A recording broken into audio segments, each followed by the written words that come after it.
Hello and আসসালামু আলাইকুম, কি অবস্থা সবার। সো আজকে আমি আমার মোস্ট রিকোয়েস্টেড এই হিজাব টিউটোরিয়ালটা ডিটেলসে শেয়ার করব।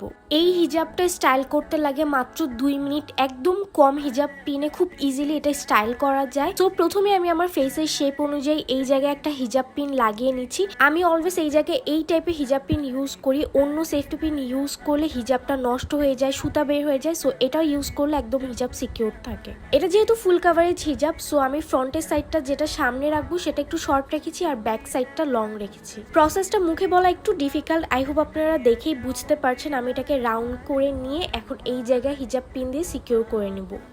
হিজাবের সাথে যে হিজাব পিনটা ম্যাচ হবে সেটা আমি খুব ভালোভাবে এই জায়গায় হিজাব পিনটা লাগিয়ে নিচ্ছি। তারপর শোল্ডারের দিকে আমি একটা হুক সহ হিজাব পিন লাগিয়ে নিচ্ছি যাতে এটা একদম ভালো মতো সিকিউর থাকে।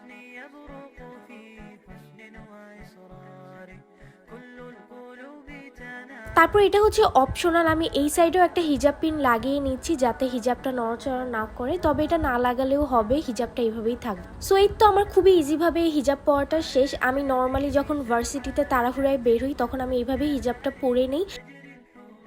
আমি ছোট্ট আরেকটা হিজাব পিন হচ্ছে মাথার এই সাইডে দিচ্ছি, কারণ অনেক সময় হিজাবের ওয়েটে হিজাবটা পিছনের দিকে পড়ে যায়। সো এখানে একটা হিজাব পিন লাগিয়ে নিলে হিজাবটা একদম ঠিকঠাক থাকে। অলসো এই সাইডেও একটা হিজাব পিন লাগিয়ে নিচ্ছি, কারণ একটা হিজাব পিন অনেক সময় হিজাবের ওয়েটটা নিতে পারে না। সো আরেকটা দিলে একদম কোনো ভয় থাকে না। হিজাবের ব্যাক সাইডটাও খুব সুন্দরভাবে কাভার হয়েছে। Let me know in the comment section আপনারা এই টাইপের হিজাব টিউটোরিয়াল আরও চান কিনা। So that's it for today's video. Thank you so much for watching. আল্লাহ হাফেজ।